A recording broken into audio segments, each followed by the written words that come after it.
આજે હું તમને રેનો 16 સિરીઝમાં આપેલું ફીચર્સ જેનું નામ છે AI રિમિક્સ કલર વિશે સમજાવવા માંગીશ. તો ફર્સ્ટ ઓફ ઓલ આપણે ફોટોસની અંદર ક્લિક કરી દેવાનું છે. તેની અંદર આપણને ત્રણ ઓપ્શન જોવા મળશે, ફોટોસ, આલ્બમ અને ક્રિએટ. તો સિમ્પલી આપણે ક્રિએટની ઉપર ક્લિક કરી દેવાનું છે.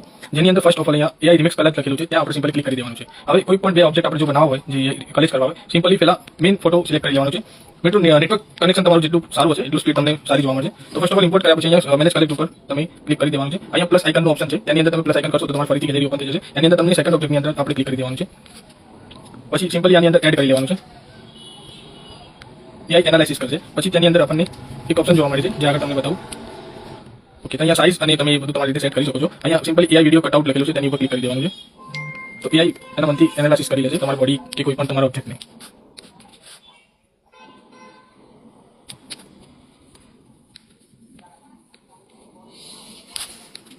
ઓકે, તો મિત્રો કટઆઉટ થઈ ગયું છે. હવે આની તમે સાઇઝ લેન્થ તમે તમારા હિસાબથી એડજસ્ટ કરી શકો છો. અને આની અંદર નીચે ઓપ્શન આપેલા છે, ડાયનામિક માર્કરની ઓપ્શન છે, જેને તમે અલગ અલગ ક્રિએટિવિટી કરી શકો છો. એવા કેટલાક ઓપ્શન છે અને તે સાથે સાથે તેમાં તમે કલર પણ ચેન્જ કરી શકો છો. માની લો હું અહીંયા ગ્રીન કલર ટાઈપ લઈ લઉં છું અને એની લેન્થ પણ એડજસ્ટ કરી શકું છું. તો ઓકે, સિમ્પલી આટલું મેં એડ કરી દીધું. હવે હું એને એડજસ્ટ કરી લઉં છું મારા ક્રિએટિવિટીના હિસાબથી. ઓકે, અહીંયા તમે સિમ્પલી ક્લિક કરીને જોઈ શકો છો કે પોપઆઉટ મતલબ AI રિમિક્સ કેવું બન્યું છે.